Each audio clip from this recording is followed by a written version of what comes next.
우리 마태복음 19장 3절부터 12절까지 3절부터 12절까지 우리 말씀을 받들겠습니다. 시작. 바리새인들이 예수께 나와 그를 시험하여 이르되 사람이 어떤 이유가 있으면 그 아내를 버리는 것이 옳으니까. 예수께서 대답하여 이르시되 사람을 지으신 이가 본래 그들을 남자와 여자로 지으시고 말씀하시기를 그러므로 사람이 그 부모를 떠나서 아내에게 합하여 그들이 한 몸이 될지니라 하신 것을 읽지 못하였느냐. 그런즉 이제 둘이 아니요 한 몸이니 그러므로 하나님이 짝지어 주신 것을 사람이 나누지 못할지니라 하시니 여짜오되 그러면 어찌하여 모세는 이혼 정서를 주어서 버리라 명하였나이까. 예수의 모세가 너희 마음의 완악함 때문에 아내 버림을 허락하였거니와 본래는 그렇지 아니하니라. 내가 너희에게 말하더니 누구든지 음행한 이유 외에 아내를 버리고 다른 데 장가드는 자는 간음함이니라. 제자들이 이르되 만일 사람이 아내에게 이같이 할진대 장가들지 않는 것이 좋겠나이다. 예수께서 이르시되 사람마다 이 말을 받지 못하고 오직 타고난 자라야 할지니라. 어머니의 태로부터 고자된 자도 있고 사람이 만든 고자도 있고 천국을 위하여 스스로 된 고자도 있도다. 이 말 받을 만한 자는 받을지어다. 아멘. 우리 그레이스 교회에 오신 여러분 주님의 이름으로 환영하고 축복합니다.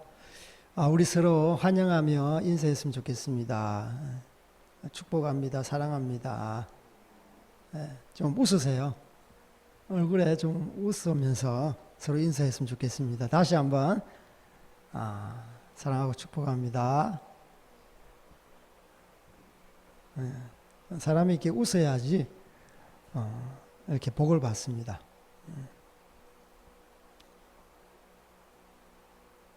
네, 오늘 말씀 저희들 그 이혼에 대해서 가르치는 이런 그러니까 굉장히 중요한 가정에 대한 그런 건데 가정에 이제 남편하고 아내가 있잖아요. 그 남편과 아내 그 관계가 성경적으로 어떤 관계가 있나, 또 결혼을 통해서 가정을 어떻게 이루어야 되는데 이렇게 이루어야 되는데 이혼은 이제 혼인을 이렇게 파괴하는 거잖아요. 예. 이혼하면 이제 영어로 디보르스라고 하는데 이거는 어떤 그 종이가 뭐 테이프가 붙어 있는 상태에서 그걸 다시 분리시키는 걸 디보르스 이렇게 이혼이라고 그러더라고. 그러니까 이혼을 하면 상처가 있어요. 이혼을 하면 이렇게 종이를 뗐다고 붙이면 그게 이제 옆에 있는 것도 붙고, 그죠? 또 그래서 상처가 많이 있잖아요. 종이도 찢어지고, 테이프도 한번 붙였다가 다시 떼면 접착력이 상실하잖아요. 한번 딱 붙었을 때 딱 붙어 있잖아요. 그렇듯이 이 영어에서 divorce 이것도 어떤 붙어 있는 걸 떼는 걸, 붙어 있는 걸 강제적으로 떼면 엄청난 상처가 있고 그 인생은 사실 실패한 인생이 되는 거죠. 그래서 가정이 에 대해서 오늘 성경적으로 어떻게 우리가 봐야 되나. 이 땅에는 많은 가정이 있잖아요. 하나님이 최초로 우리에게 설계하신 조직한 그 가정, 이 가정을 우리가 성경적으로 어떻게 보고 어떻게 성경적으로 살아야 되는지 우리 배우는 시간을 가졌으면 좋겠습니다.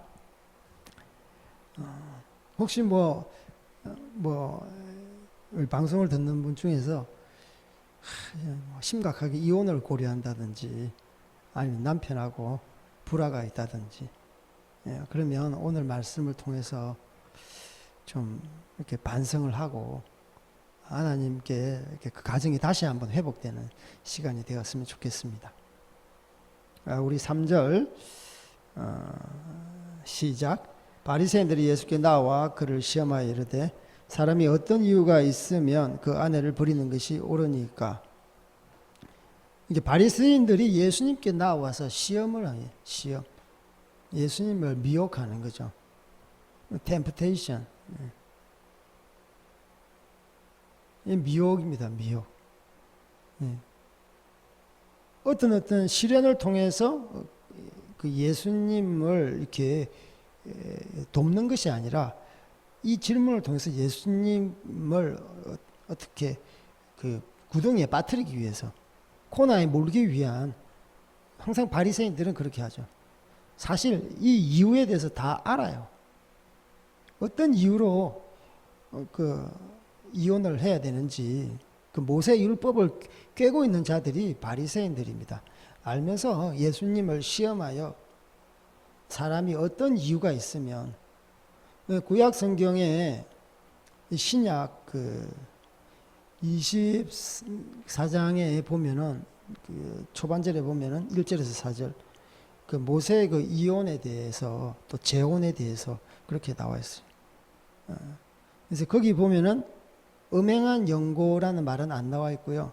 이런 말이 나와 있습니다. 수치스러운 일을 발견했을 때, 그러니까 자기 배우자 아내가 수치스러운 일을 발견했을 때, 그 영고로, 그 이유로 이혼 정서를 이제 모세가 써주어서 그 아내를 버릴 수 있다.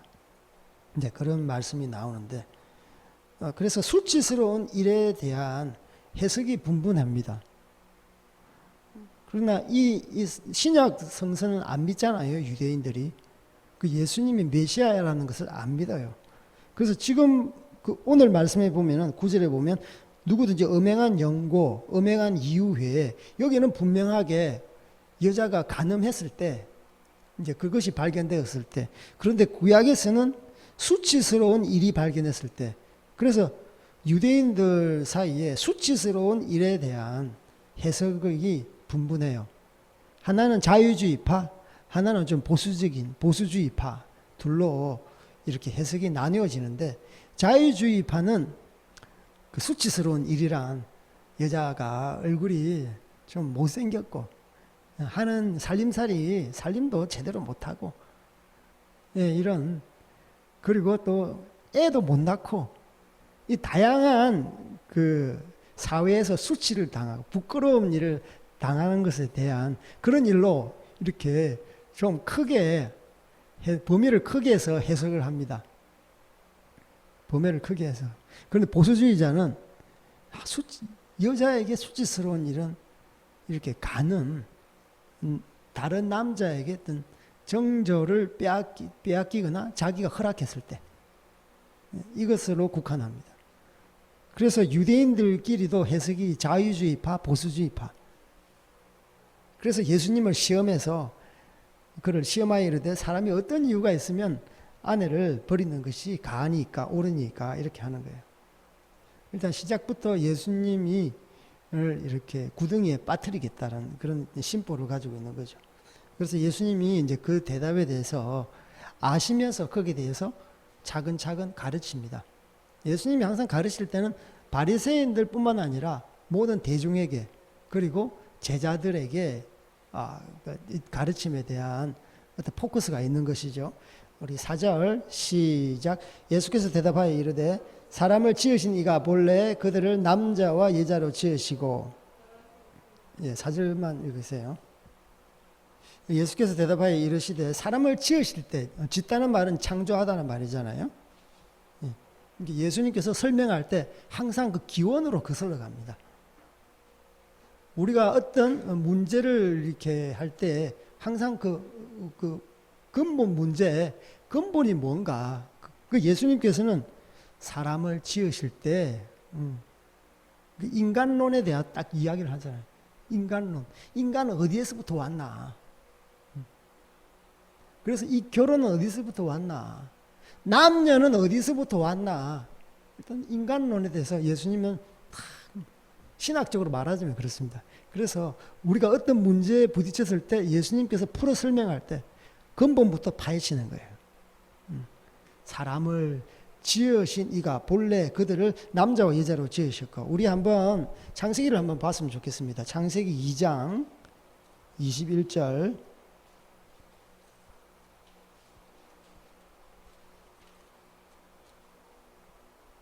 창세기 2장 21절에서 우리 마지막 절 25절까지 시작.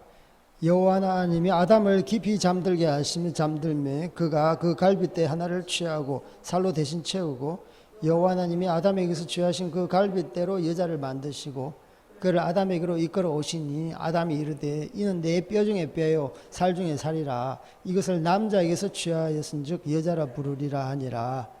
이러므로 남자가 부모를 떠나 그의 아내와 합하여 둘이 한 몸을 이룰지로다. 아담과 그의 아내 두 사람이 벌거벗었으나 두려워하지 아니하니라. 그래서 이혼이라는 그런 문제를 주님께서는 그러면 인간은 어디서부터 왔나? 그리고 남녀는 어떻게 창조되었나? 거기에 대해서 창세기 2장에서는 말씀하고 있습니다. 주님께서는 아담을 지으시고 나서 돕는 배필이를 이렇게 주려고 했어요. 그러니까 모든 동물들은 암수에 쌍쌍이 있잖아요. 그래서 아담이 다 이름을 지으니까 아담 가운데 그런 나도 짝이 있었으면 좋겠다. 그래서 하나님께서는 아담에게 깊은 잠을 허락하셔가지고 돕는 배필을 주십니다. 깊은 잠을 들게 하시며 그가 갈빗대 하나를 취하고 살로 대신 채우고 이거는 좀 이렇게 저희들이 오늘 이혼에 관련된 문제랑 다른데 하나님께서 지으실 때 아담을 깊게 잠들다고 했잖아요. 제가 이제 창조 강의를 들으면서 이 깊게 잠들게 하시다 이 말씀을 통해서 이 말씀에 착안이 되어서 의사가 마취제를 개발했다고 그러더라고요. 마취제. 사람이 있잖아요. 마취를 안 하고 수술을 해보세요. 상상을 해보세요. 어떻게 됐겠습니까?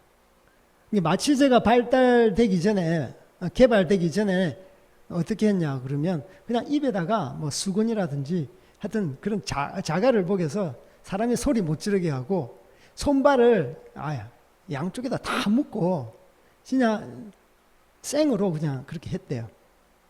그리고 돈이 있는 사람들은 양귀비 마약이잖아요. 그걸 갖다가 이용해서 그리고 독주를 해서 사람이 인사불성해서 그렇게 수술을 하는 거예요. 그렇게 해도 사람들이 얼마나 고통스러운지 수술을 하다가 쇼크로 죽는 경우가 허다했대요. 수술 그게 몇 분에 끝납니까? 아니잖아요. 1시간 안에 끝나면 잘 끝나는 거지. 그래서 그 당시 이 마취제를 개발했던 의사는요, 제임스 심슨이라는 그 스코틀랜드 출신인 산부인과 의사였어요. 여자의 이제 배에서 아기를 이렇게 잘 순산할 수 있도록 돕는 의사였는데, 어떻게 하면 이 고통을 없애줄까? 그리고 직접 외과 수술도 했대요. 다른 수술. 그래서 1853년에 마취제를 개발했어요. 그러니까 이 의료 역사상 1853년에 외과 수술의 혁명이라고 불린다고 그러더라고요. 그래서 이 심슨이라는 의사가 사실 성경을 통해서 착안했다.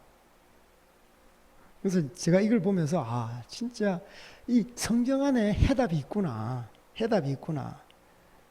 그리고 그 뒤에 보면은 갈빗대를 하나 취하고 살로 대신 채우고 여기서 이제 어떤 복제 어떤 세포를 떼어내서 둘리라는 양을 복제하잖아요. 중국에서도 복제하고 영국에서도 복제하고 우리나라 황우석 박사도 복제를 하잖아요. 그래서 성경에 보면은 지금의 의료 기술의 어떤 원시 어떤 실마리가 되는 게 다 있어요. 그래서 성경만 잘 보면 훌륭한 과학자가 될 수 있는 것이죠. 그래서 22절 여호와 하나님께서 아담을 취하여 그 갈빗대로 여자를 만드시고 그러니까 아담에게로 이끌어 오십니다. 그래서 여자를 창조하시고 아담에게로 이끌어 오세요. 그 아담이 그 깊은 잠에서 탁 깼을 때 내 뼈 중에 뼈요 살 중에 살이라. 그러니까 자기 고륙 지친이라는 것입니다. 그러니까 보자마자 이 사람은 나의 분신, 나로부터 나왔다는 거죠. 23절에 그대로 나와 있어요. 우리 23절 시작. 아담이 이르되 내 뼈 중에 뼈요 살 중에 살이라. 이것은 남자에게서 취하였은즉 여자라 부르리라. 그래서 여자의 뜻은 남자에게 나왔다. 남자에게 취하였다는 뜻입니다. 남자에게서 취했다. 여자의 뜻은 남자에게서 취했다. 그래서 여자의 소속은 남자다. 이 말은 이 남자보다 열등하다는 그런 의미가 아닙니다. 여자는 남자에게서 나왔다는 거예요. 아담은 흙에서 나왔어요. 하와는 여자는 남자 아담에서 나왔다는 거예요. 그래서 남자는 흙이라는 뜻이에요. 아담하고 흙이잖아요. 아담. 여자는 남자에게서 나왔다. 그래서 다 소속에 대해서 이야기를 하는 거예요. 24절에 보면 남자가 부모를 떠나서 그 아내와 여자와 합하여 둘이 한 몸이 이룰지니라. 25절 아담과 그 아내가 두 사람이 벌거벗었으나 두려워 부끄러워하지 않는다. 그러니까 부부에 대해서 이야기를 하는 거죠. 부모를 떠나서 그 아내와 합하여 이제는 둘이 아니요 허알웨이 합쳐서 하나가 되는 거예요. 중국말로 허알웨이 합쳐서 하나가 돼요. 그래서 이제는 둘이 아니고 하나라는 것을 성경에 대해서는 이야기합니다. 전부 쭉 이야기하잖아요. 여자가 어디서부터 나왔나? 여자의 본래 뜻이 뭔가? 남자에게서 나왔다. 남자에게서 취했다는 거죠. 그래서 부모를 떠나서 자기를 키워주신 부모를 떠나서 성인이 되어서 결혼을 했을 때 둘은 둘이 아니요 하나다라는 것을 말씀해 주고 있어요. 그 증거는 두 사람이 벌거벗었으나 부끄러워하지 않는다. 여러분 자기 혼자 옷을 이렇게 벗었을 때 부끄럽습니까? 자기 몸을 봤을 때 부끄럽지는 않잖아요. 남이 보았을 때 부끄럽잖아요. 수치심 느끼잖아요. 그러니까 한 몸이니까 부끄럽지 않다는 것을 이야기하고 있습니다. 다시 한번 돌아가겠습니다. 다시 우리 마태복음 19장으로 돌아가면 그래서 똑같이 예수님께서는 그 지으신 이에 대해서 말씀하고 남자 여자로 지으셨다라고 이야기합니다. 지금 동성애자 성소수자들이 성이 남자만 여자만 있는 것이 아니라 50여 개 이상의 성소수자가 있다. 하나님께서는 분명하게 말씀하십니다. 나는 남자 여자 두 개의 성 양성만 지었지 다른 성은 창조하지 않았다. 그래서 교회 내에서 성소수자를 이렇게 인정하거나 찬성하거나 거기에 대해서 호의적으로 말을 하면 그것은 하나님 말씀의 정면으로 위배되는 것입니다. 하나님은 분명하게 양성 남자와 여자를 지으셨어요. 인간론에 대해서 우리가 이야기하잖아요. 하나님께서 흙으로 아담을 지으시고 여자 하와를 갖다가 아담의 갈빗대로 취해서 만든 거예요. 그래서 두 개의 성이 있습니다. 그래서 두 개의 성이 만나서 한 몸을 이루는 것에 대해서 이야기를 하고 있습니다. 그래서 다른 성이 만나는 게 아니에요. 남자가 만나서 한 몸이 되는 게 아니에요. 여자가 여자를 만나서 한 몸이 되는 것이 아니에요. 한 남자가 여러 여자, 또 한 여자가 여러 남자, 아니면 여러 남자가 여러 여자, 이게 한 몸이 되는 거죠. 남자 하나, 여자 하나입니다. 이게 바로 창조이고 섭리입니다. 원리입니다. 그래서 이 창조 원리에 대해서 위배되는 것은 다 음행이라고 할 수 있어요. 죄악이라고 할 수 있습니다. 그래서 지금 경기도에 지금 양성평등법이었는데 그걸 고쳐서 성평등법으로 해서 통과되었잖아요. 그래서 오늘 3시에 경기도 의회에서 뭐 큰 집회가 있다고 그러더라고요. 그래서 저희들이 이 정치적인 목소리를 내야 됩니다. 법제화돼서 이 사회가 악한 시스템으로 이렇게 공고히 된다면 우리뿐만 아니라 앞으로 우리 자녀들, 후세대들 어떻게 이 땅 가운데서 발붙이고 살 수 있겠습니까? 뭐 옆에 동성애, 뭐 레즈비언들, 수가 나는 사람들이 막 걸어다니고 그걸 갖다가 법적으로 지지해 주는 거예요. 법적으로 격려해 주는 거예요. 너희들은 도덕적으로 아무런 문제가 없어. 법이 지지해 주잖아. 너희들은 죄인이 아니야. 그러면서 계속 엄란히 이 땅 가운데 활개를 치는 거예요. 그래서 이런 환경에서는 자녀를 키울 수 없고 이 나라가 건강한 나라가 될 수 없는 거예요. 그래서 우리는 철저하게 이런 동성애라든지 지금 경기도에 있는 법제화되고 있는 이런 성평등법, 양성평등인데 원래 원래 양성평등인데 성평등으로 고쳤어요. 그게 바로 그들의 업무가 있는 겁니다. 업무가 있는 거예요. 성하면은 사회적 성, 생물학적인 성, 지금 사회에서 가르치고 배우는 모든 성들이 다 그 법제화된 조문 안으로 들어오는 겁니다. 그냥 순진하게 나이브하게 뭐 양성이나 성이나 똑같은 거 아니야? 그렇게 판단하시면 안 돼요. 얼마나 좌파 정부가 주도 면밀하고 약삭 빠른지 여러분 아셔야 돼요. 그래서 우리는 분연히 일어나 주님께서 지으신 창조성, 양성에 대해서 하나님의 창조성은 이렇다. 우리가 성이 타락되어 있기 때문에 동성애도 하고 수간도 하고 소아 성애자도 있고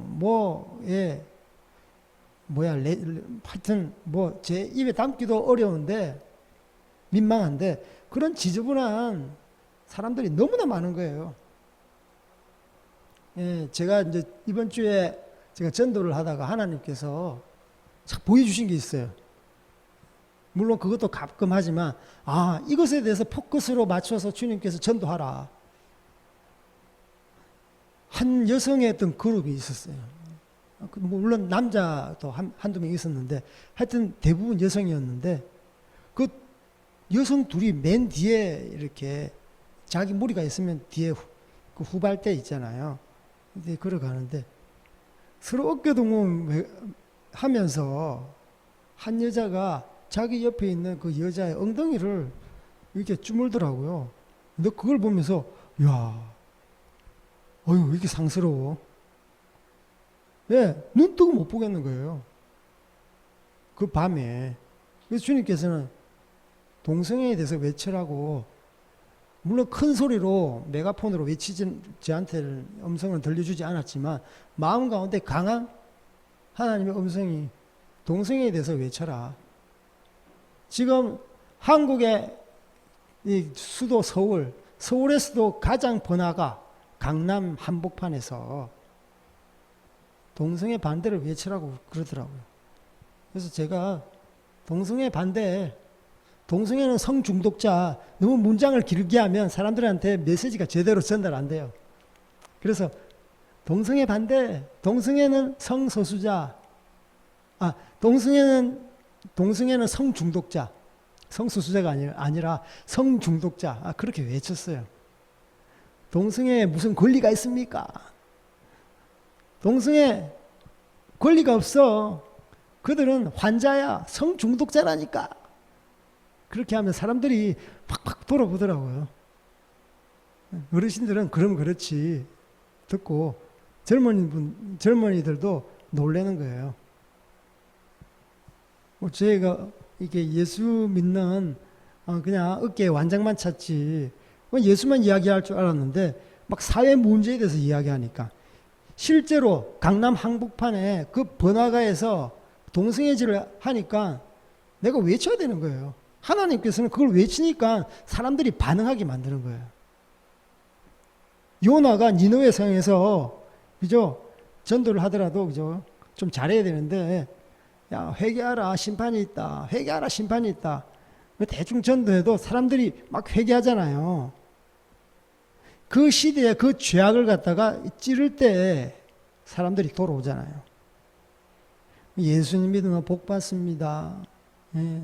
예수님이 여러분의 죄를 사했어요. 여러분 사랑하고 축복합니다. 지금 이 메시지는 사람들의 귀에, 사람들의 마음에 치지 못하는 거예요. 동성애, 그리고 낙태, 혼전 순결 계속 외쳤어요. 그리고 지금 자살자가 급증하잖아요. 예. 자살하면 안 됩니다. 자살하면 안 됩니다. 왜냐? 자살은 살인입니다. 살인. 하나님의 형상인데 하나님의 형상 그런 말을 안 했습니다. 자기를 죽이는 살인입니다. 자기를 죽이는. 자기 목숨을 자기 마음대로 해야 하는 것은 살인입니다. 낙태도 살인입니다. 애기를 어떻게 죽입니까? 그러니까 혼전순결을 지켜야 되고 결혼을 귀하게 여겨야 됩니다. 가정을 귀하게 여겨야 됩니다. 빨리 집에 들어가세요. 네. 그런 말을 했더니 옆에 지나가는 사람, 버스를 타기 위해서 기다리는 사람이 하나같이 보편적인 진리 앞에 사람들이 다 수긍하더라고요. 제 말에 토달지 않더라고요.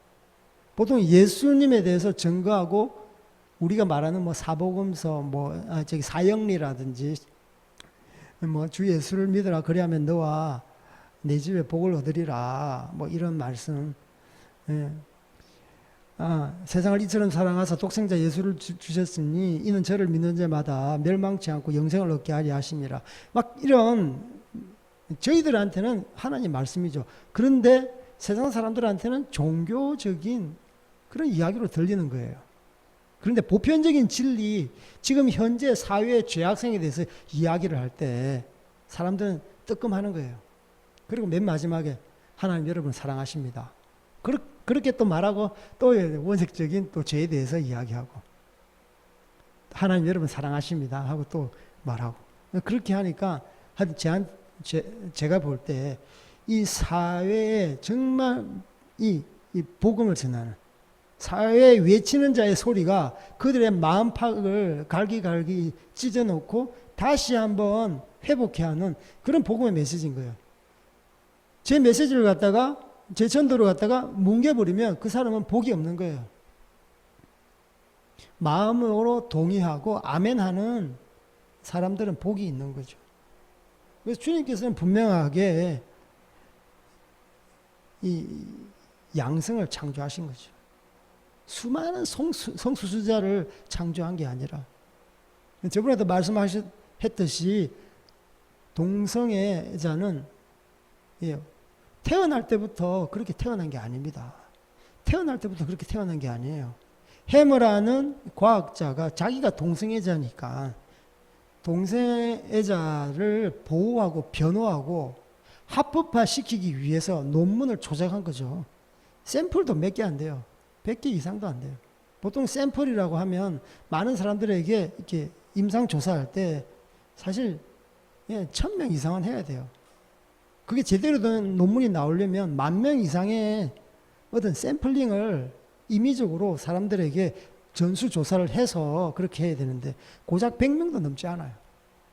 그걸 가지고 동성애는 선천적으로 타고난 것이다. 그래서 그걸 논문으로 기반으로 해서 동성애를 합법화시키고 법조화시켜서 자기들의 성쾌락을 마음껏 즐기고 그리고 사회적으로부터 도덕적이고 윤리적인 비난을 갖다가 피하고 그런 거죠. 하나님께서는요, 양성 외에, 남자와 여자 외에는 창조하지 않으셨어요. 그들은 이 과학이라는 이름으로 궤변을 늘어놓는 것입니다. 그래서 5절에 보면 말씀하시기를 시작. 그러므로 사람이 그 부모를 떠나서 아내에게 합하여 그 둘이 한 몸이 될지니라 하신 것을 읽지 못하였느냐. 그러니까 우리가 아까 창세기 2장 말씀 읽었잖아요. 사람이 그 부모를 떠난다고 그럽니다. 부모를 떠나서 아내와 합합니다. 그런데 우리는 보통 보면은 고등학교 졸업하면 부모를 떠나고 싶어 하잖아요. 맨날 잔소리. 성경에서 보면 결혼할 때 떠나는 겁니다. 결혼할 때 떠나는 거예요. 분명하게 이야기했어요. 그 부모를 떠나서 아내와 합하는 거예요. 여기에 텀이 없습니다. 텀이 없어요. 간극이 없다니까요. 부모를 떠나서, 성인이 되면 부모를 떠나서 그게 아니잖아요. 결혼할 때 부모를 떠나는 거예요. 반대로 해석하면, 그러면 결혼하기 전에는 부모 안에 소속되어 있어라. 그 말입니다.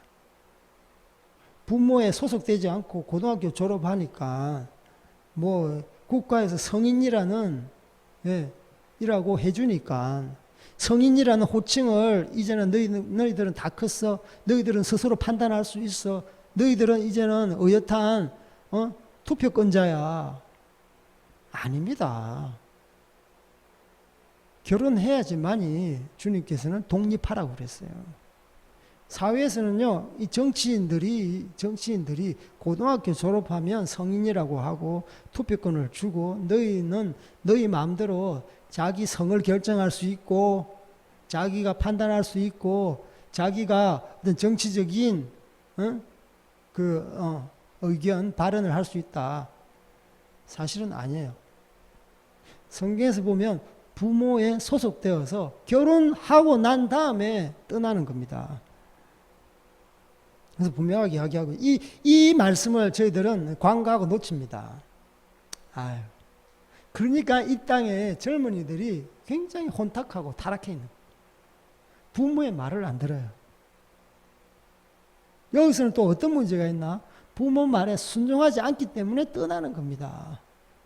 부모 말에 순종하라, 순복하라.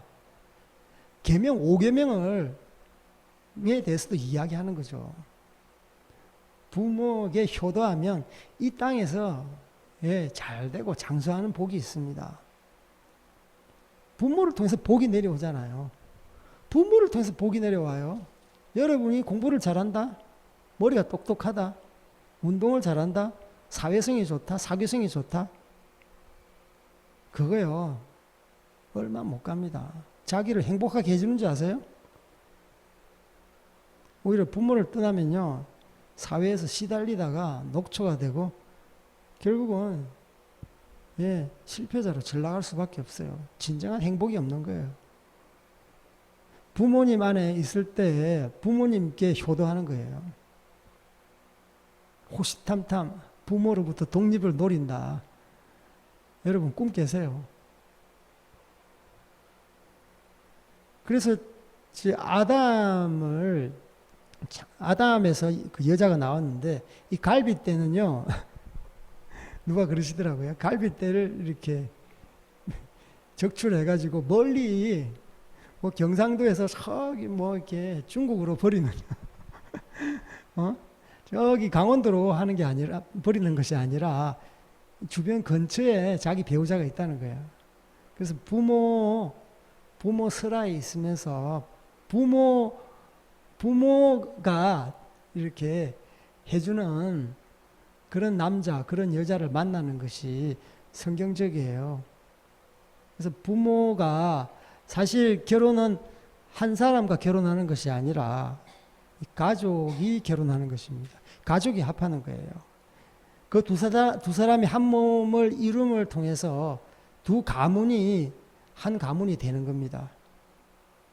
그래서 부모를 떠나서 아내와 합한다. 이 말에는 엄청난 그 말씀이 있는 것이죠. 그래서 부모에게 효도할 때 결혼도 행복하고 그 후손도 복이 있는 것입니다. 그 둘이 한 몸이 될지니라 하신 것을 읽지 못하였느냐. 한 몸이라는 것이죠. 한 몸은 뗄 수 없어요. 한 몸은 뗄 수 없어요. 우리 6절 시작. 그런즉 이제 둘이 아니여 한 몸이니 그러므로 하나님이 짝지어 주신 것을 사람이 나누지 못할지니라. 하나님이 짝지어 주신 것을 사람이 나누지 못한다.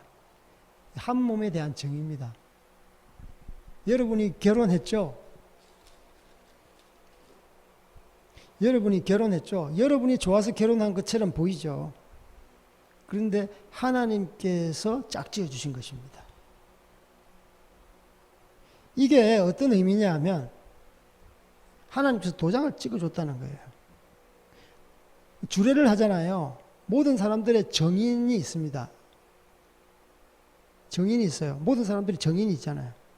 하나님이 정인이고 하나님이 도장을 찍어준다는 것은 하나님이 짝지어줬다는 그런 의미입니다. 그래서 우리가 이걸 오해하기 쉬워요. 내가 좋아서 우리 부모님한테 허락받아서 했는데 하나님하고는 별개야, 상관이 없다. 그러니까 내가 싫어하면 부모의 동의를 얻고 뭐 자기 싫어하거나 부모를 동의를 얻고 그러면 이혼하면 된다. 그 뜻이 아니라니까요. 하나님께서 짝지어줬다는 것은 물론 너희들이 과정 가운데 너희들이 호감을 가지고 부모님과 상견례를 하고 약혼도 하고 그렇게 반지도 주고받았지. 맨 마지막에 하나님이 정인으로 서서 도장을 찍어주는 거예요. 인정을 하는 거예요. 하나님께서 이 결혼을 봉하는 겁니다. 도장을 찍으면서. 그게 바로 하나님이 짝지어줬다는 그런 의미입니다. 그래서 절대 뗄 수는 없는 거예요. 하나님이 정인으로 서줬다는 겁니다. 그래서 하나님이 짝지어 주신 것 사람이 나누지 못할 것이다. 사람도 못 나누고요. 물질도 못 나눠요. 예, 어떤 사회의 시대적인 풍조도 나눌 수 없어요. 이혼 안 하면 뭐 전통적이다, 고리타분하다, 시대착오적인 발상이다. 그렇게 사회가 비난하죠. 사회 풍조도요, 나누지 못합니다. 지금 뭐 이혼하는 것은 뭐 이제는 흠이 아니라고 그러는데 이 사회 풍조입니다. 이 사회 풍조예요. 그런데요, 하나님은 그걸 적극적으로 반대합니다. 사람이 나누지 못한다. 이혼 반대. 하나님은 그렇게 우리의 양심 가운데 외치고 있는 것입니다. 그래서 사람이 어떻게 하면 나누려고 하는 것이죠. 바리새인들이 그 질문의 요지가 그렇습니다. 이 당시만 하더라도요, 남자 위주의 사회입니다. 가부장적인 그런 사회. 우리나라도 그런 면이 있지만 유대 사회도 그렇습니다. 아담과 하와가 타락을 하고 나서 하나님께서 벌을 주시잖아요. 특히 이제 아담은요, 수고할 때만이 먹을 거리를 얻는다고 그랬잖아요. 수고할 때만. 그리고 하와에게는, 여자에게는 어떤 처벌을 내렸습니까? 상고의 고통이 있습니다. 그리고 그 다음에 이런 말이 있습니다. 는 남편에 소속이 되어 있고 남편의 다스림을 받을 것이다. 여자가 나대면 안 되는 거예요. 보세요. 죄를 지을 때 여자가 나댔어요. 한 번도, 자기는 남자로부터 나왔는데, 소속감에 남자가 있어요. 아까도 이야기했던 것처럼 돕는 배필로 지은 거예요. 돕지는 않고 자기가 나섰습니다. 주도적으로 했어요. 뱀이 미혹하니까, 그 미혹 당하면, 최종적으로 결정하고 물을 때 남편한테 가야죠.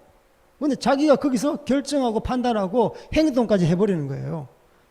그 따먹고 나서 어떻게 했습니까? 자기 남편 아담한테 먹으라고 준 거예요. 여기서부터 죄가 시작되잖아요. 그래서 벌을 내릴 때 하와에게는, 여자에게는 상고의 고통이 있겠고 너는 남편의 소속이니까 남편에게 다스림을 받는다. 그런 말씀을 창세기에는 합니다.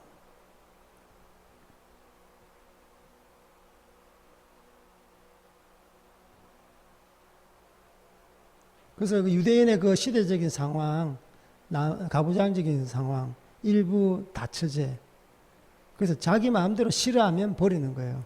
자유주의자들은 더 많이 버리겠죠. 사회적으로 수치심을 느낄 때 수치스러운 일, 내가 수치를 느끼면 그냥 여자를 버리는 거예요. 돈이 있고 권력이 있는데, 바리새인들이 돈이 있고 권력이 있어요. 그 당시만 하더라도 종교적인 리더가 정치적인 리더예요. 세상 사람들로부터, 백성들로부터 존경을 받잖아요. 존경을 받잖아요. 그러니까 자기의 어떤 그 욕구, 자기의 어떤 욕정을 합리화시키기 위해서 그 예수님께 질문하는 거예요. 질문하는 거예요. 주님께서는 못 박죠. 하나님께서 짝지어 준 것 사람이 절대 나누지 못한다. 7절에 이제 부연 설명하죠. 시작. 여짜오되 그러면 어찌하여 모세는 이혼 정서를 주어서 버리라 명하나이까. 이렇게 토를 다니까 8절에 예수님께서 부연 설명합니다. 시작. 예수께서 이르시되 모세가 너희 마음의 완악함 때문에 아내 버림을 허약 본래는 그렇지 아니하니라. 9절. 내가 너희에게 말하더니 누구든지 음행한 이유 외에 아내를 버리고 다른 데 장가드는 자는 가늠함이니라. 토를 달죠. 모세에 대해서 이제 자기 모세 오경 꿰고 있으니까 이혼 정서를 주어서 버리라 명하나이다. 근데 예수님께서 그 본질에 대해서 원래 그렇게 한 연유에 대해서 이야기합니다. 모세가 너희 마음이 완악함 때문이 아니라 완악함 때문에 아내를 버림이 허락하였거니와 본래는 그렇지 않다. 너희들의 완악함이 뭡니까? 자기들의 탐욕적인 그런 마음입니다. 음란한 마음을 완악함이라고 말씀을 하고 있는 거예요. 너희 마음이 음란해서 그런 거다.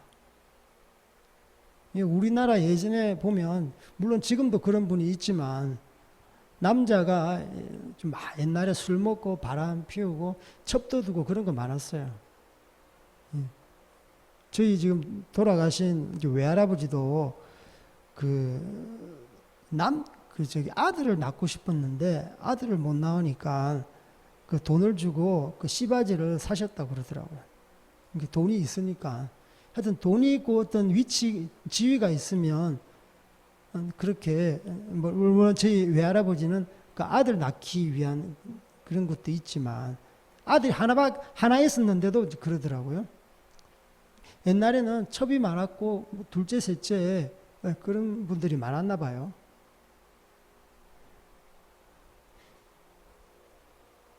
그래서 너희 마음이 완악함 때문에 너희들이 그것을 어떻게 말씀에 의해서 좀 지지를 받고 싶고 말씀에 대해서 우리의 생각이 옳다라고 그걸 갖다가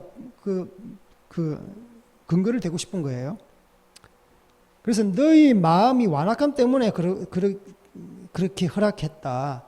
하지만 본래는 그렇지 않다라고 예수님께서 말씀하고 있습니다. 그래서 9절에 보면 누구든지 음행한 이유 외에는 아내를 버리고 다른 데 장가드는 자는 간음함이니라. 음행한 연고.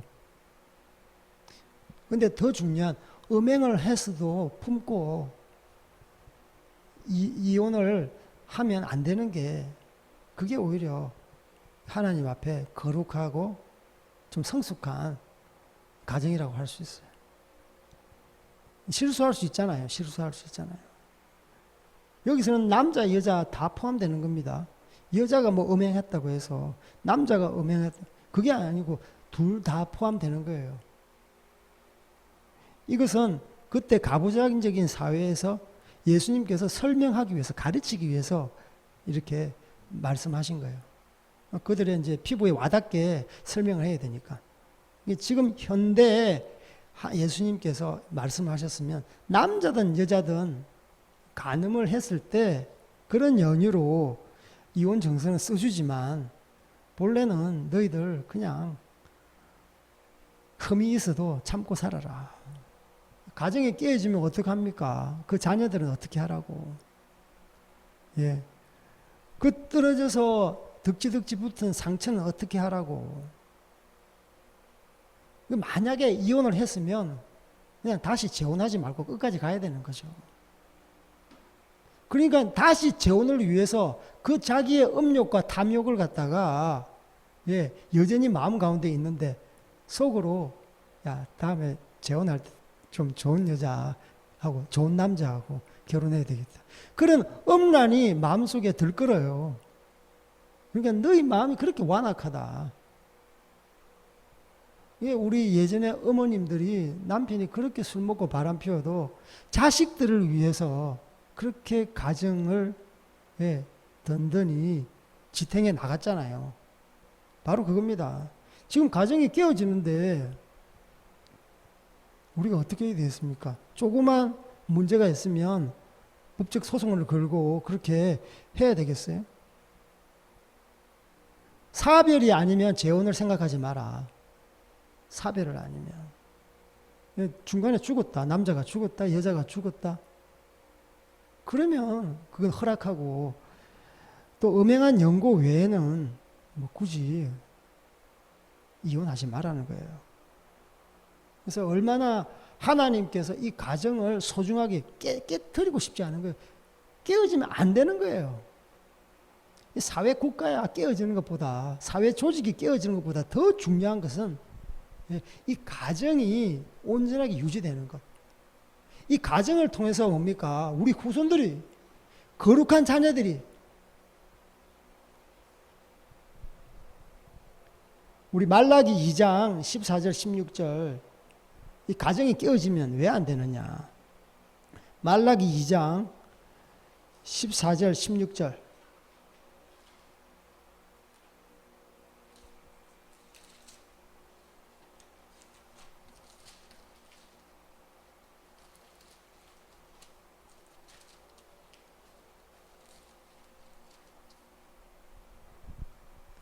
시작. 너희는 이르기를 어찌 됨이니까 하는도다. 그 뒤부터요. 시작. 이는 너와 내가 어려서 맞지 않은 아내 사이에 여호와께서 정인이 되시기 때문이라.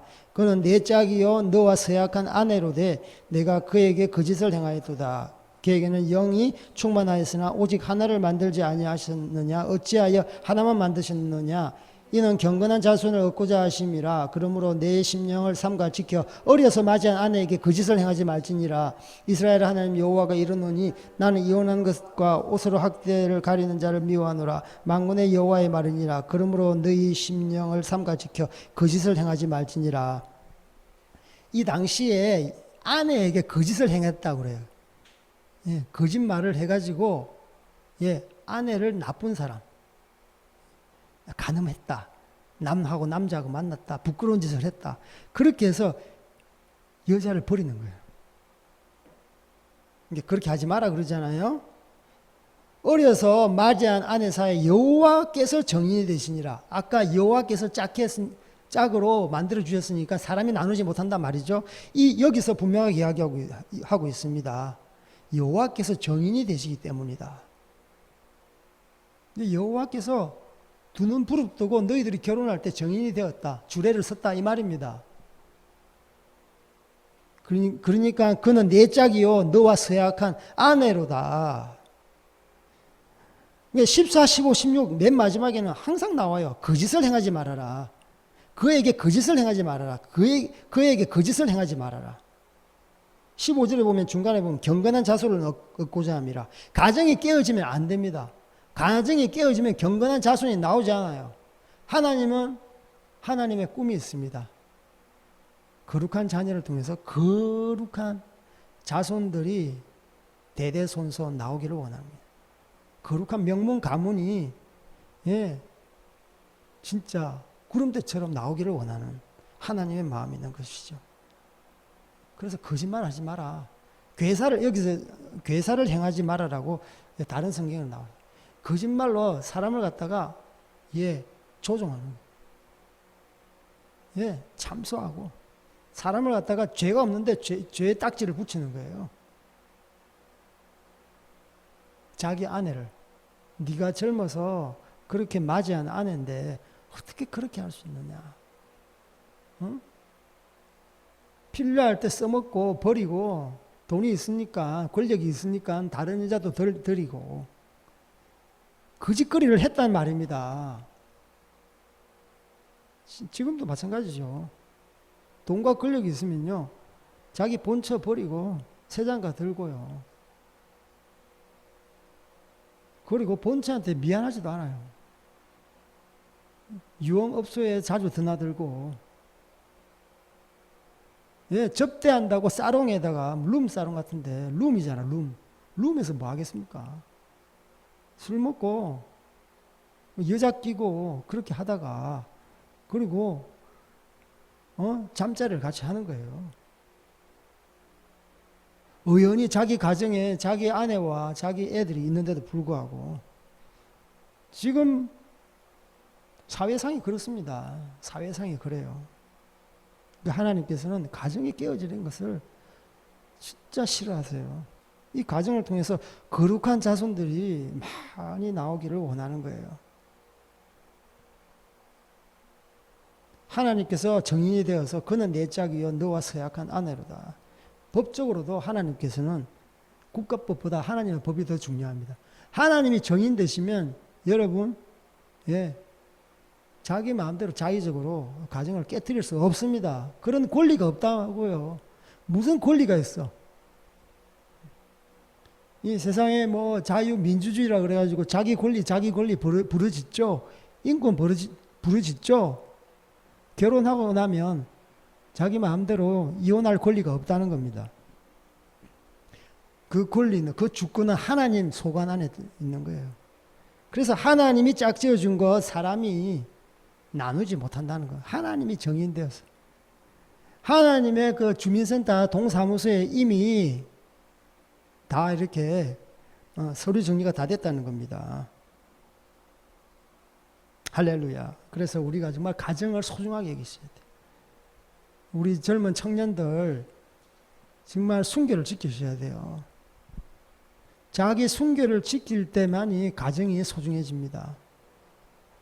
결혼 전에 마음껏 즐기고 결혼하고 나서 하나님 앞에 바로 살면 되지. 그게 될 줄 아세요? 천만에 반만입니다. 사람이 타락됐는데 결혼 하나 안 하나 똑같죠. 음행을 하는 사람은 늘 여자만 보면 음행하고 싶어 하는 거예요. 우리 집에 이렇게 여성가족부에서 우리 동네 어떤 그 간음한 사람, 성범죄자, 이런 사람들을 갖다가 이 우편물이 날아왔더라고요. 얼굴하고. 성범죄자이기 때문에 조심하라고. 지금 사회상이 그래요. 이상한 사람 많습니다. 여러분 정말 조심하시고. 그러니까 이런 동성애법, 성소수자법, 청소년 차별법, 이러한 이상한 법들이 통과되면요, 이제는 그런 음란한 사람들이 진짜 어깨 펴고 활보하며 돌아다니는 세상을 우리가 볼 수 있습니다. 그러면 우리 자손들이 거룩하게 살 수 있겠어요? 이 사회 시스템이 음란한 시스템, 악의 시스템, 자기 탐욕이 이글거리는 그런 시스템에서 자기 마음대로 하는 거예요. 자기 마음대로.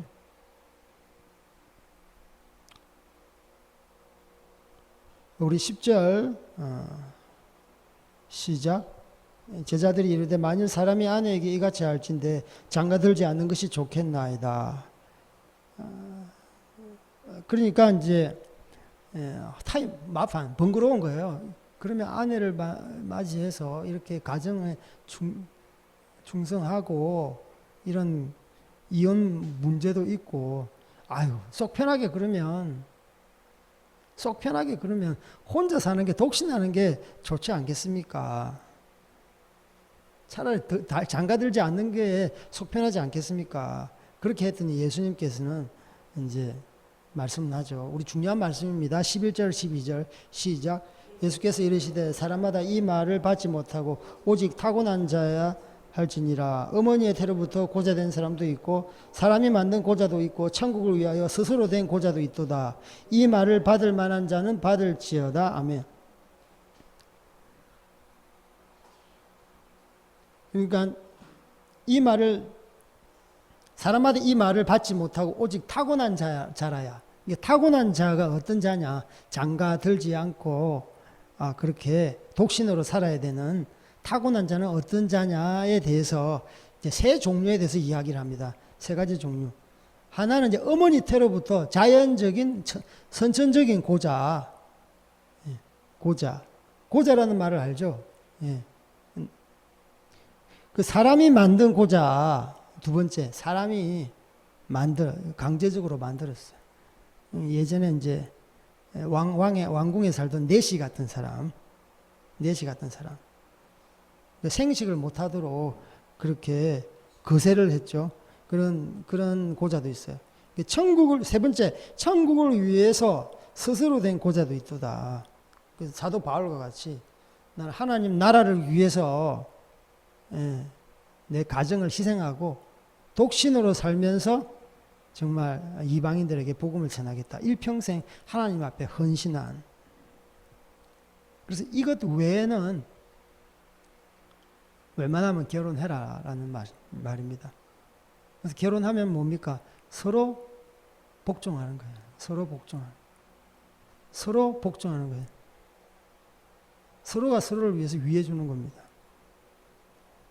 그래서 저희들은 여기서 하나 배울 것은 천국을 위해서 자기의 어떤 권리를 희생하는 것. 우리가 하나님 앞에 나아갈 때 기도하잖아요. 금식하잖아요. 밥을 먹지 않는 것은 뭡니까? 내가 이 식욕을 거절하면서 하나님 앞에 시간을 들여서 나아가겠습니다. 기도하겠습니다. 그리고 선교를 하잖아요. 나의 젊은 시간 하나님 앞에 드리겠습니다. 세상 사람들은 자기의 꿈을 펼치고 자기의 어떤 그 뜻을 이루기 위해서 살지만 나는 나의 뜻을 다 내려놓고 나의 돈 벌고 싶은 것, 세상에서 출세하고 싶은 것 다 내려놓고 하나님만 섬기고 하나님 나라 확장을 위해서 가겠습니다. 그리고 이 고자는요, 사람이 이렇게 결혼하면 가정의 얽매이게 되잖아요. 아내도 잘 이렇게 다스리고 자녀도 다스리고 가정을 다스리고 사회적으로 해야 될 일이 참 많잖아요. 자녀를 기르다 보면. 그래서 그런 모든 거기에 대한 시간과 어떤 열정을 하나님 앞에 드리겠습니다. 네, 이런 자기의 어떤 헌신입니다. 그래서 천국을 위해서 하나님 나라를 위해서 스스로 헌신한 고자가 있다는 것입니다. 여기서 고자라는 것이 단순히 내가 이렇게 정욕을 억제하고 그게 아니라 이 결혼이라는 제도를 통해서 여기에 얽매이지 않고 하나님만 섬기겠습니다. 이런 의미입니다. 그래서 이렇게 많은 제가 아시는 목사도 이렇게 결혼을 하지 않고 한 번도 결혼한 적도 없고 그래서 온전히 하나님께 나아가시더라고요. 굉장히 존경스럽죠. 그런데 자기가 자기 정욕에 그걸 억제하지 못하면 차라리 결혼하고 하나님을 섬기는 것이 오히려 낫습니다. 오히려 정말 이것에 대해서 절제하지 못하면 결혼해서 자녀를 낳고 거룩한 자녀를 키워라. 그리고 하나님 앞에 베드로도 그렇게 했잖아요. 다른 모든 제자가 그렇게 했잖아요. 그런데 천국을 위해서 스스로 고자된 자는 좀 한 단계 더 나아가서 좀 하나님만 섬기겠습니다. 실제로 남자뿐만 아니라 많은 이게 싱글 여성 사역자가 참 많습니다. 지금 전 세계에 5대양 6대주에 파송되어 있는 선교사 중에 여자 선교사들이 굉장히 많이 있어요. 실제로 우리 조선 땅에 왔던 싱글 서양 여자 선교사들이 굉장히 많습니다.